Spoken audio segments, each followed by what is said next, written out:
Hello students, most welcome in Anup classes. तो आज हम लोग एडजॉइंट ऑफ अ मैट्रिक्स पढ़ेंगे। ठीक है। और अभी तक हमने डिटरमिनेंट को बहुत अच्छे से पढ़ लिया है लास्ट क्लास में। और हमने कोफैक्टर्स एंड माइनर्स को निकालना सीखा था। आज हम एडजॉइंट को पढ़ते हैं। ओके। इस लेक्चर में हम लोग एडजॉइंट ऑफ अ मैट्रिक्स की बात करेंगे।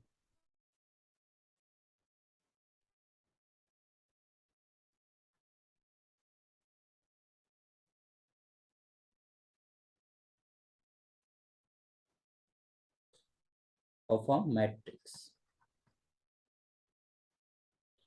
एडजॉइंट ऑफ अ मैट्रिक्स क्या होता है? तो इसको हम डिफिनीशन, हमने दो डिफिनीशंस पढ़ी थी। एक हमने माइनर का पढ़ा था और एक कोफैक्टर पढ़ा था। ये डिफिनीशन थर्ड है, इसको हम पढ़ेंगे।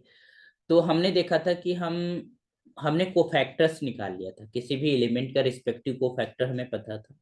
उस कोफैक्टर्स के जो पोजीशन है, उनके जो पोजीशन एलिमेंट है उसी जगह पर अगर उनको हम प्लेस करके एक मैट्रिक्स बनाते हैं और फिर उसका हम क्या ले लेते हैं, ट्रांसपोज।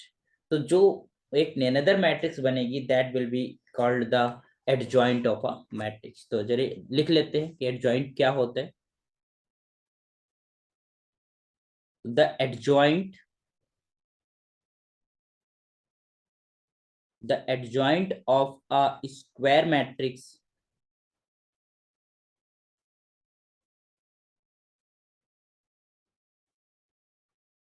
स्क्वायर मैट्रिक्स जिसको हमने नाम दिया है ए आई जी, ऑर्डर n बाई n होगा क्योंकि एक square matrix is defined as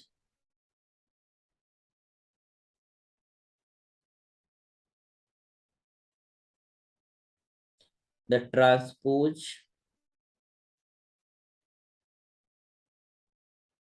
of the matrix cofactors, है ना। मतलब उसी एलिमेंट, जैसे ए आई जे है तो ए आई जे का रिस्पेक्टिव एलिमेंट क्या हो जाएगा, कैपिटल ए आई जे, जो कोफैक्टर एलिमेंट होगा उसके द्वारा एक मैट्रिक्स बना लेते हैं ए I J N by N. और फिर इसका क्या लेते हैं, ट्रांसपोज, है ना। तो क्या लिखा हुआ है कि जो आपका एडजॉइंट होता है this is transpose of the matrix A I J, capital A I, है ना। Where you can just say where A I J is the cofactor of the element of the element aij। Okay. तो अगर adjoint को denote करना हो तो कैसे लिखते हैं, adjoint of the matrix A is denoted by कैसे, एडजॉइंट ऑफ ए, है ना। ऐसे लिख देते हैं कि दिस इज एडजॉइंट ऑफ ए, या फिर ऐसे ब्रैकेट लगा दो, this is adjoint of A. Okay.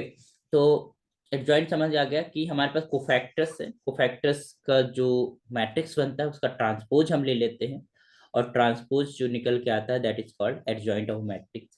तो अगर हमने एक मैट्रिक्स ले लिया, सपोज दैट हमने ले लिया A, let A just equal to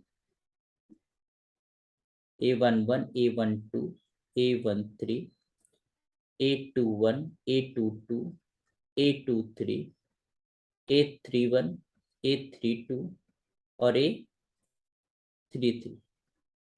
ये हमने ले लिया, इसका ऑर्डर है 3/3। तो अगर हमारे पास हम बात करते हैं, अगर हम बात करते हैं देन अगर एडजॉइंट लिखना है तो एडजॉइंट ऑफ ए क्या हो जाएगा, transpose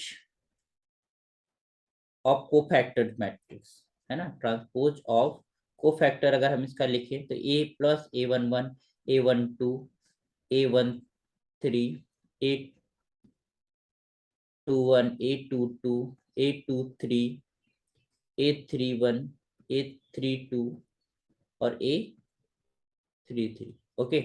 this is of order 3/3। तो यहाँ पर हमारे पास क्या हो जाएगा,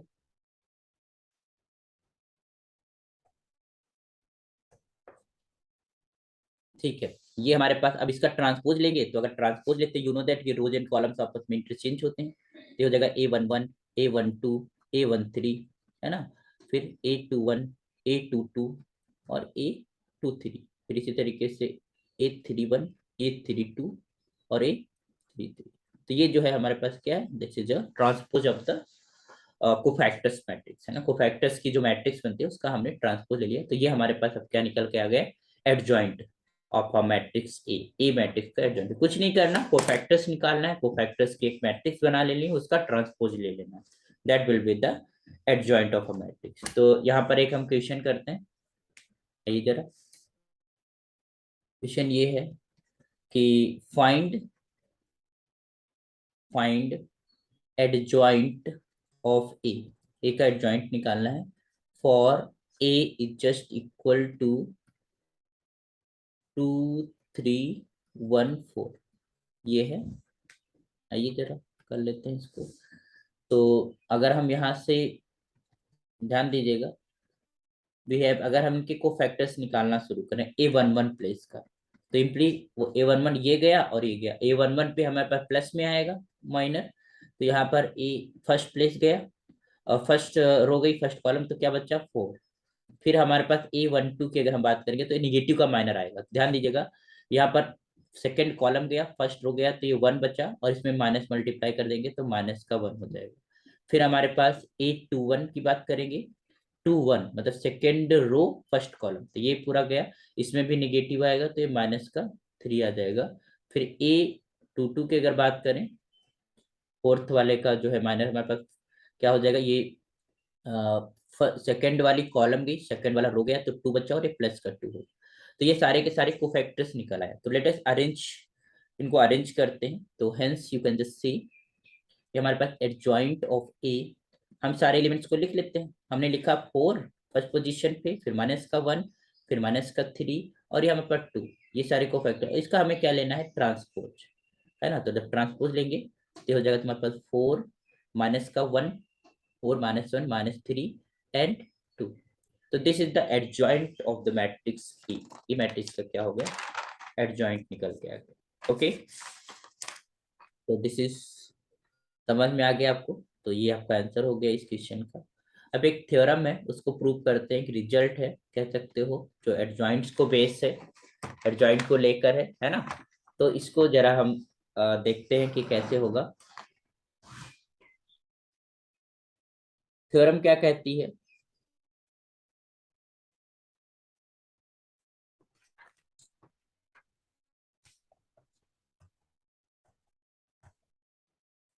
थ्योरम हमारे पास कहती क्या है।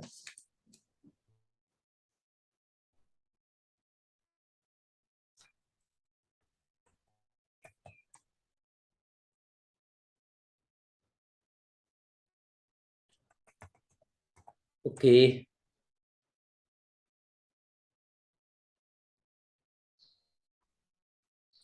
थ्योरम नंबर 1 ये क्या कहती है कि हमारे पास जो एडजॉइंट है और उस मैट्रिक्स, जो भी मैट्रिक्स का एडजॉइंट आपने लिखा है, उसका product determinant of A into identity matrix के बराबर हो सकता है, या कह सकते हो कि एक स्केलर मैट्रिक्स बनेगी जिसके डायगोनल एलिमेंट्स पे उसकी डिटरमिनेंट की वैल्यू होगी, है ना। तो जरा राइट लिख लेते हैं। तो if you just write here,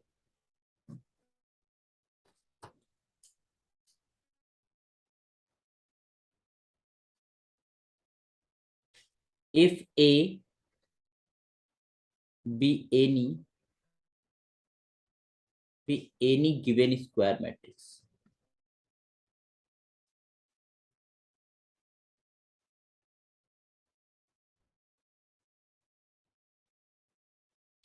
matrix of order n order की कोई भी स्क्वायर मैट्रिक्स है, then A into adjoint of A into adjoint of A, या फिर adjoint of A को A से मल्टीप्लाई करो, इन दोनों केस में determinant of A into identity matrix, है ना। ये आपका आता है, आइडेंटिटी भी मैट्रिक्स एन ऑर्डर की आएगी, ठीक है। इसका मतलब ये है कि एक स्केलर मैट्रिक्स बनेगी जिसके डायगोनल एंट्री डिटर्मिनेंट ऑफ ए होंगे। अगर हम किसी मैट्रिक्स को उसके एडजॉइंट के साथ मल्टीप्लाई करते हैं। तो दिस इज द थ्योरम, और इस थ्योरम में तो इसका प्रूफ होगा, इसको हम देख सकते हैं प्रॉपर तरीके से। फिर I is the identity matrix, we know already, of ordering. Okay, तो आइए जरा इसको थोड़ा वेरिफिकेशन कर लेते हैं, देख लेते हैं कैसे होता है।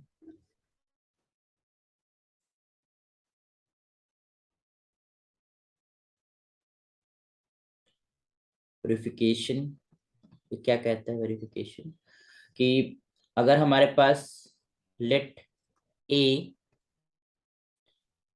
कोई भी हमने एक 3 by 3 की ले लेते हैं matrix, A11 A12 A13 A31 A32 A33, sorry sorry sorry sorry 31 2 होगा ना ये।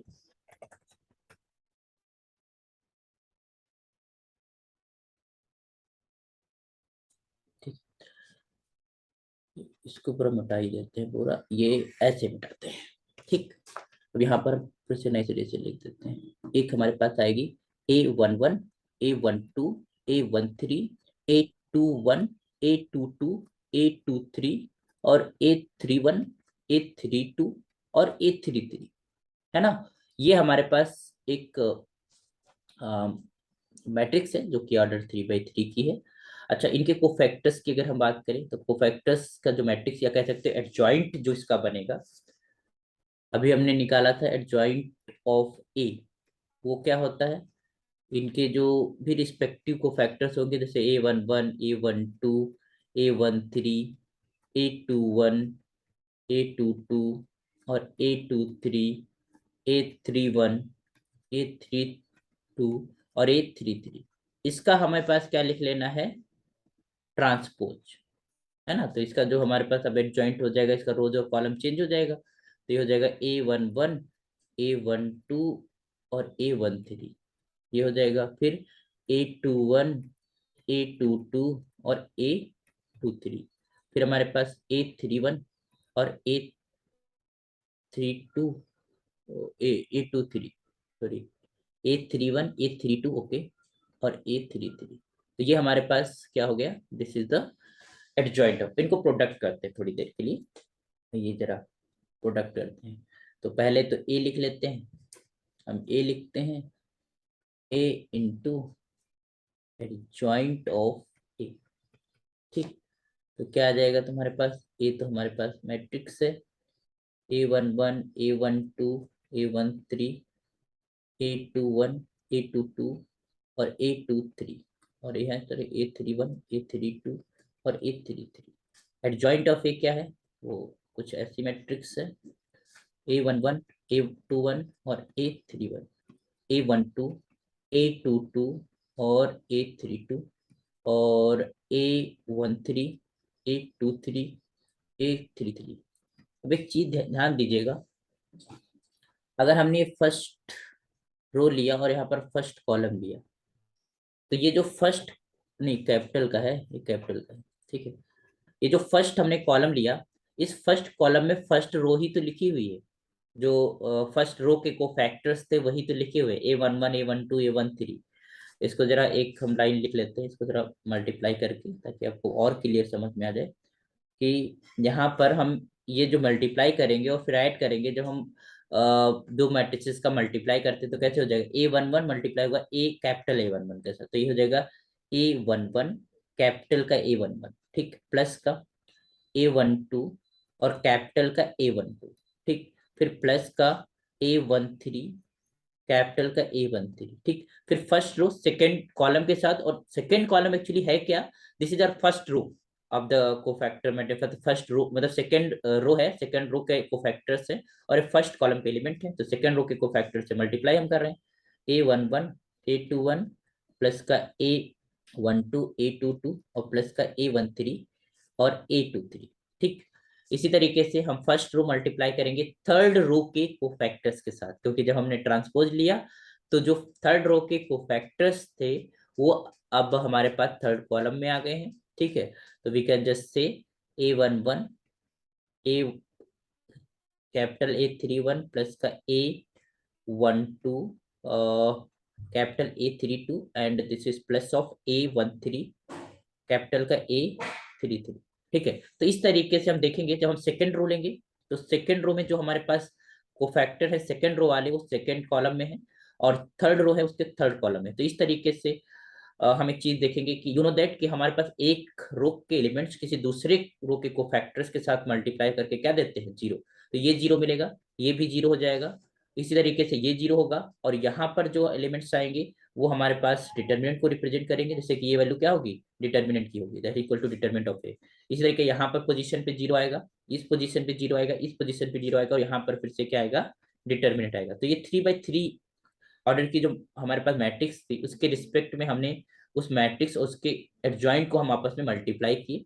ठीक है, तो हमको क्या मिला, you got hair determinant of A 0 0 0, determinant of A 0 0 0 और डिटर्मिनेंट ये एक स्केलर मैट्रिक्स मिल गई। तो यहाँ से हम डिटर्मिनेंट ऑफ ए बाहर ले सकते हैं, तो रिमेनिंग जो बचेगा वो 1 0 0 0 1 0 0 0 1 और ये हमारे पास एक आइडेंटिटी मैट्रिक्स बचेगी, है ना। तो दिस क्लियर।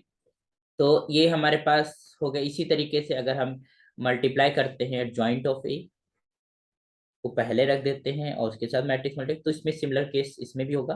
तो ये भी determinant of A into identity as होगा। तो यू कैन जस्ट से, ठीक है। तो this implies you can just say, hence you can say कि जो a इंटू एडजॉइंट ऑफ ए, या फिर हम एडजॉइंट ऑफ ए को मल्टीप्लाई करते हैं किसके साथ, ए के साथ, तो इसका जो वैल्यू आएगा वो determinant of A into identity, या कह सकते हो आइडेंटिटी में डिटर्मिनेंट को मल्टीप्लाई करके उनके डायगोनल एलिमेंट्स में मल्टीप्लाई करके आ गया। ओके, तो दिस इज एक थ्योरम है, एक रिजल्ट है, इसे आप लोग याद रखिएगा, है ना। तो और प्रूफ भी हो गया कि समझ गए हमने, क्योंकि हमारे पास यू नो दैट कि हम जो एडजॉइंट निकालते हैं तो हम ट्रांसपोज लेते हैं, तो ट्रांसपोज में जो रोज होते हैं वो कॉलम में बदल जाते हैं, और जब हम मल्टीप्लाई करते हैं तो हम रोज को कॉलम के साथ मल्टीप्लाई करते हैं, है ना। तो इसलिए अगर हमारे पास सेम रो के सेम को फैक्टर है तो वो डिटरमिनेंट दे देंगे, अदर रो के को फैक्टर है तो वो जीरो दे देंगे। ठीक है, तो ये कॉन्सेप्ट है इस रिजल्ट को लिखने में। ओके, नेक्स्ट है डिफिनीशन पढ़ेंगे, डिफिनीशन 4।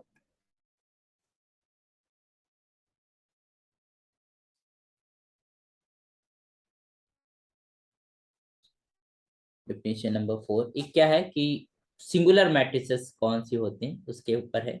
तो अ square matrix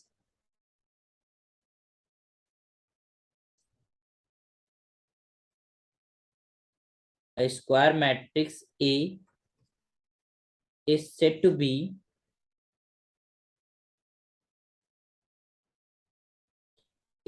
be singular if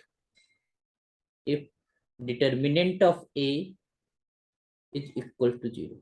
अगर कोई स्क्वायर मैट्रिक्स है उसका डिटरमिनेंट हम कैलकुलेट करें और वो जीरो आ जाए तो वो मैट्रिक्स सिंगुलर कहलाती है ना। उसको हम सिंगुलर मैट्रिक्स बोलते हैं, ध्यान रखिएगा। तो फॉर एग्जांपल अगर हमने एक डिटरमिनेंट लेते हैं, determinant of the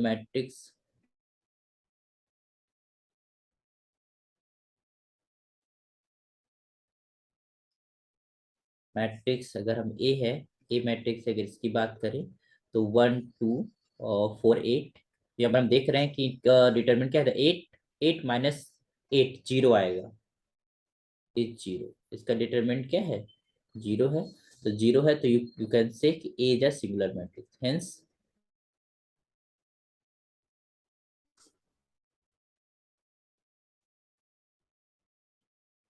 singular matrix. Okay, एक डेफिनेशन और पढ़ेंगे नॉन सिंगुलर की। तो कोई भी मैट्रिक्स है जिसका डिटरमिनेंट जीरो होता है उसको हम सिंगुलर मैट्रिक्स बोलते हैं। अगर डिटरमिनेंट नॉन जीरो होता है तो उसे नॉन सिंगुलर बोलते हैं। तो एक डेफिनेशन और लिख लेते हैं।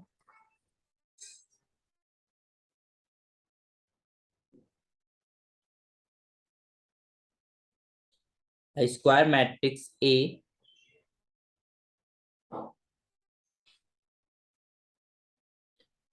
is said to be non-singular if determinant of A is not equal to zero, zero नहीं है, नॉन जीरो डिटर्मिनेंट है, तो उसे नॉन सिंगुलर बोलेंगे। लेट, अगर हमने ले लिया ए, दिस इज 1 2 3 4, तो इसको हमने कैलकुलेट किया, अगर हम इसके डिजिट इक्वल टू व्हाट 1 2 3 4, या मल्टीप्लाई हो जाएगा, 4 1 जा 4, 3 2 जा 6, ये हो जाएगा -2, और -2 क्या है, एक नॉन जीरो नंबर है। इसका मतलब ये जो मैट्रिक्स ए है वो क्या है, नॉन सिंगुलर मैट्रिक्स है। यू कैन से hence A is a non singular, is a non singular matrix. Okay, तो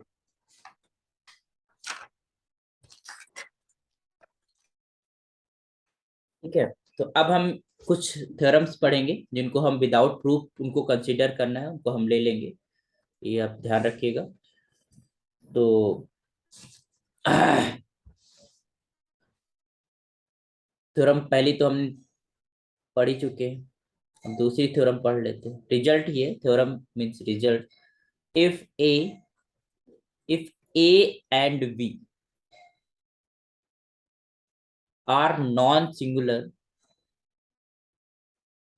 नॉन सिंगुलर समझ गए ना, जिनका डिटरमिनेंट नॉन जीरो है, non singular matrices,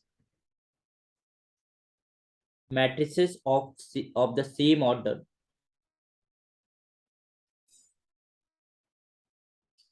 order, then then AB, then AB and BA are also non-singular, ये भी non singular matrices आएंगी, non singular matrices of the same order. ठीक है, अगर एन ऑर्डर की दोनों मैट्रिसेस है तो ए बी एंड बी ए का जो प्रोडक्ट होगा, वो जो मैट्रिक्स बनेगी वो भी एन ऑर्डर की बनेगी और भी नॉन सिंगुलर बनेगी। तो ये हमारे पास थ्योरम है। एक और रिजल्ट है, एक थ्योरम है, ये कहता है कि अगर हमारे पास दो प्रोडक्ट का डिटरमिनेंट निकालना है, that will be determinant of a product of matrix A B is just equal to product of their determinants, उनके डिटरमिनेंट्स के अलग अलग प्रोडक्ट के इक्वल होगा। तो you can just say the determinant, the determinant, the determinant of the product, of the product of matrices, product of matrices equal to is equal to product of, is equal to product of their respective, their respective determinants, determinants है ना, मतलब उनके अलग अलग determinants को निकाल कर भी प्रोडक्ट करें तो सेम ही आता है।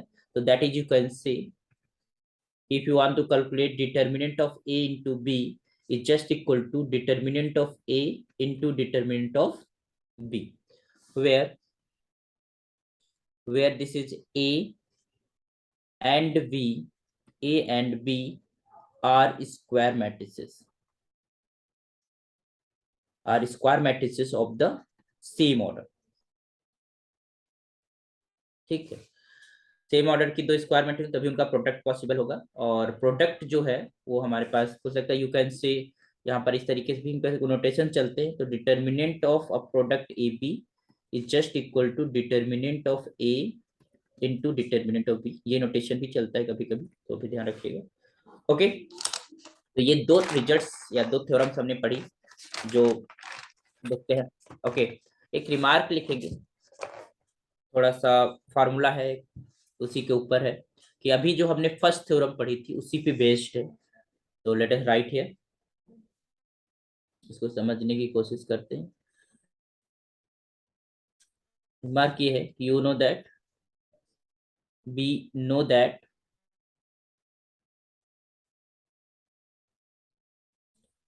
कि adjoint of A into A is just equal to what, determinant of A into I. पहले फर्स्ट थ्योरम जो हमने पढ़ा था, determinant of A into identity matrix, and it means that determinant of A 0 0 0, determinant of A 0 0 0, determinant of A, ये तो होगा।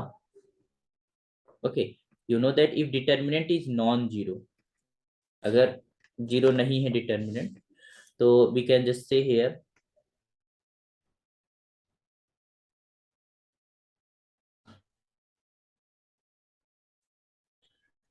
Writing determinants. अच्छा, अब हम दोनों तरफ का, ये यहाँ पर एक मैट्रिक्स है, ये भी इधर राइट साइड में एक मैट्रिक्स है, ये भी एक मैट्रिक्स है, इसका डिटर्मिनेंट निकालते हैं, या कह सकते हो determinant of adjoint of A into A, है ना। ये जो मैट्रिक्स बनेगी adjoint of A into A, इसका डिटर्मिनेंट निकालते हैं। तो you are just writing here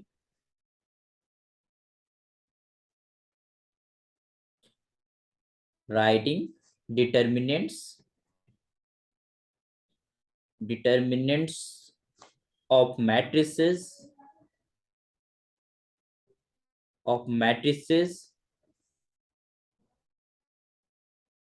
on both sides।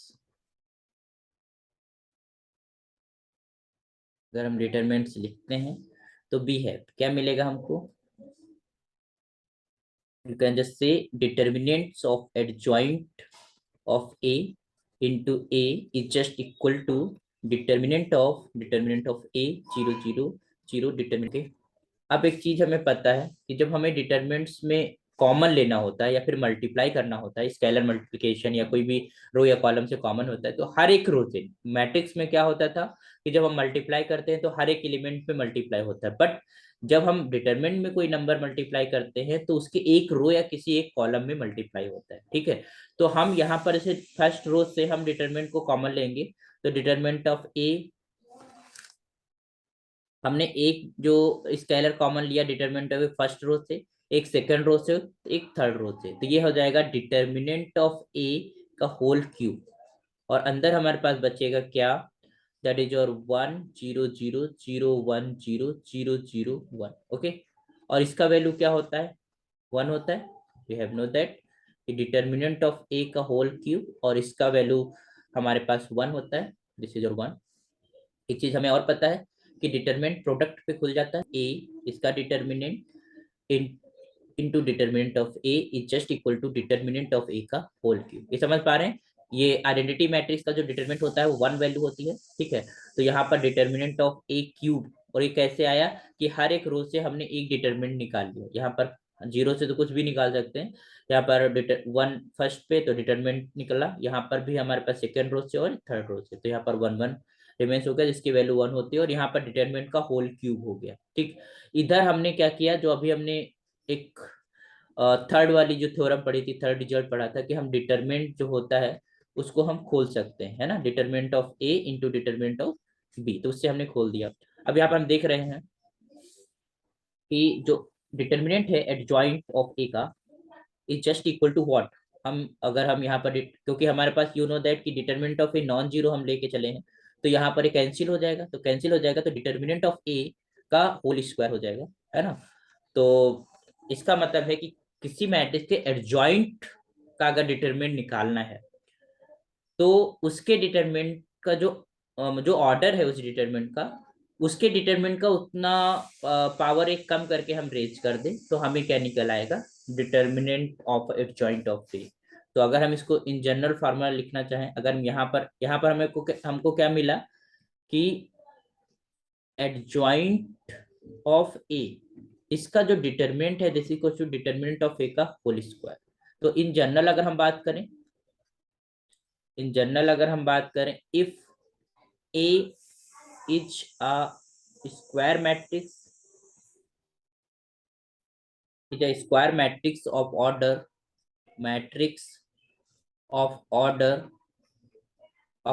n, then हमारे पास जो एडजॉइंट होगा, adjoint of A power n minus 1, ये हमारे पास फार्मूला आएगा। तो अगर हमें कोई मैट्रिक्स गिवन है उसका हमें केवल डिटरमिनेंट एडजॉइंट का निकालना है, तो हमें उस एडजॉइंट को निकालने की जरूरत नहीं है, कोफैक्टर्स कैलकुलेट करने की जरूरत नहीं। सिंपली हम क्या करें, उस मैट्रिक्स का डिटरमिनेंट निकालने उसका पावर रेज कर दे n-1। ओके, तो दिस इज द फॉर्मूला, ये ध्यान रखना है आपको। ठीक है। एक और करेंगे क्वेश्चन, दैट इज थ्योरम है, रिजल्ट है, या कह सकते हो इन्वर्टिबल मैट्रिसेस के ऊपर, कि मैट्रिक्स इन्वर्टिबल के होते हैं। तो यहाँ पर आइए जरा कर लेते हैं, ये अच्छा रिजल्ट है। ठीक, square matrix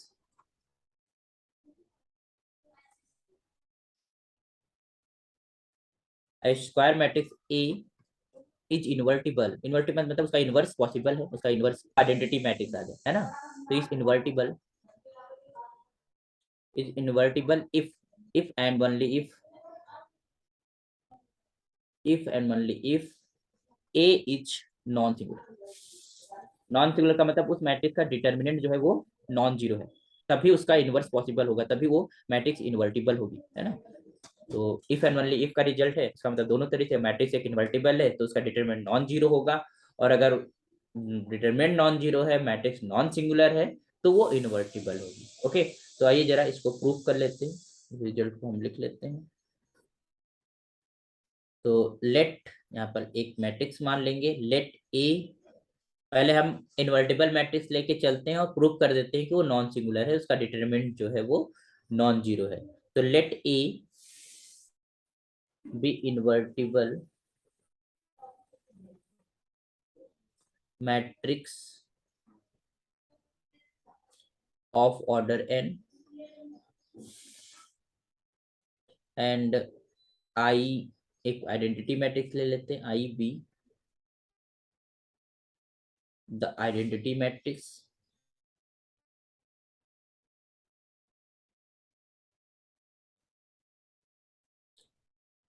identity matrix of order n। Okay, तो हमारे पास हम प्रूव कर सकते हैं इसको। तो अगर हमने कहा इन्वर्टिबल है तो एक मैट्रिक्स जरूर एग्जिस्ट करेगी उसी ऑर्डर की, सच दैट दोनों का प्रोडक्ट आइडेंटिटी मैट्रिक्स बन जाए। Then you can say then there exist then there exists a square matrix B, क्योंकि इन्वर्टिबल मैट्रिक्स है तो उसके लिए एक मैट्रिक्स जरूर होगी जो इसकी इनवर्स होगी, of order n, such that A B and B A, just A के चलते हैं, जरा देखते हैं। ए बी इक्वल्स टू हम क्या लेते हैं, आइडेंटिटी मैट्रिक्स, आज दोनों तरफ क्या ले लेते हैं, डिटर्मिनेंट। ओके, दोनों तरफ हम क्या ले लेते हैं, ठीक है। So you can just say determinant of A B is just equal to determinant of identity matrix, या चीज determinant of A into determinant of B is just equal to identity matrix का डिटरमिनेंट क्या होता है, one होता है। ठीक है, तो you can just write here also since determinant of I is just equal to one, and अभी हमने थोड़ी देर पहले रिजल्ट पढ़ा कि determinant of A B just equal to determinant of A into determinant of B. Okay, तो यहाँ से एक चीज अब ध्यान देखिए, दिस गिव्स कि हमारे पास डिटरमिनेंट ए का हो चाहे डिटरमिनेंट बी का हो, कोई भी जीरो नहीं हो सकता, क्योंकि जीरो होगा तो उनका प्रोडक्ट जीरो हो जाएगा, और उनका प्रोडक्ट क्या आ रहा है, वन आ रहा है। डिटरमिनेंट कुछ भी हो सकता है मतलब, बट उनका प्रोडक्ट अगर वन आ रहा है, ठीक है, तो उनमें से कोई जीरो नहीं से हो सकता। तो यहाँ से हम एक चीज देख पा रहे हैं कि जो डिटरमिनेंट है ए का वो नॉन जीरो है, डिटरमिनेंट इज नॉन जीरो। क्यों? तो इसका मतलब है कि वी कैन से नाउ कि हमारे पास जो ए है वो एक नॉन सिंगुलर मैट्रिक्स है, A is non singular. Okay, as non singular, clear. अच्छा, अब हम क्या करेंगे, नॉन सिंगुलर मैट्रिक्स लेके चलेंगे और ये प्रूव कर देंगे कि जो मैट्रिक्स है वो इन्वर्टिबल है, या उसके लिए एक मैट्रिक्स एग्जिस्ट कर जा रही है, सच दैट उन दोनों का प्रोडक्ट आइडेंटिटी मैट्रिक्स है। ठीक है, तो यहाँ से एक चीज क्लियर है, दो मैट्रिसेस का डिटरमिनेंट का प्रोडक्ट वन आ रहा है, तो उनमें से किसी भी डिटरमिनेंट को जीरो नहीं ले सकते, क्योंकि अगर कोई भी जीरो होगा तो उसका प्रोडक्ट जीरो आएगा। इसलिए यहाँ पर determinant of A is non zero, as well as determinant of B is also non zero, इसका भी जीरो। इसका मतलब कोई मैट्रिक्स है अगर इन्वर्टिबल है तो उसका इन्वर्स भी नॉन सिंगुलर होता है, वो मैट्रिक्स तो नॉन सिंगुलर होती है, क्योंकि वो एक दूसरे के क्या होते हैं, इन्वर्सेस होते हैं। कन्वर्सली की बात करते हैं,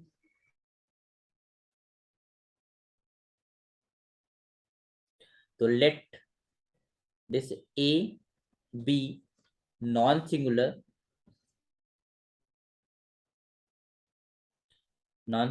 then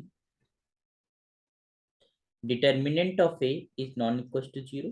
ये तो हमें पता है कि नॉन सिंगुलर अगर हम लेके चल रहे हैं तो उसका डिटर्मिनेंट नॉन जीरो होगा, और डिटर्मिनेंट नॉन जीरो होगा तो अब एक चीज तो हमें पता ही है, a into adjoint of a is just equal to adjoint of a into a is just equal to determinant. अच्छा, डिटर्मिनेंट अगर इसका नॉन जीरो है तो हम पूरी इक्वेशन को, है ना, हम डिटरमिनेंट से डिवाइड कर सकते हैं। तो you can just say here a, you can just say here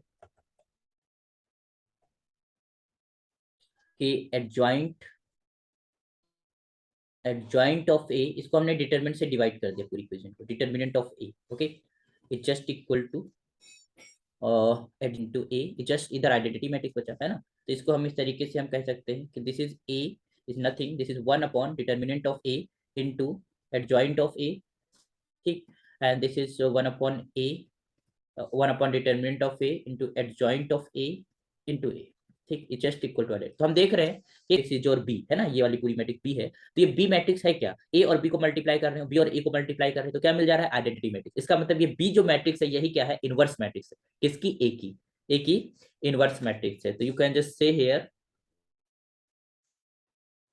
A B is just equal to B A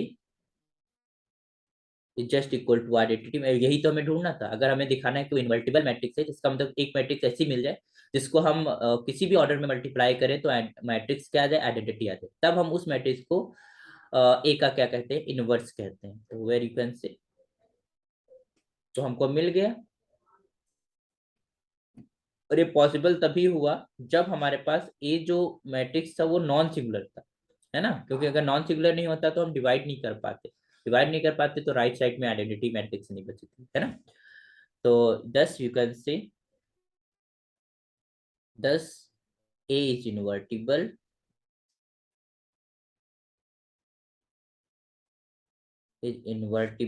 and A inverse is just equal to what, 1 upon determinant of A into adjoint of A। तो adjoint of A में अगर हम multiply कर दे 1 upon determinant of A,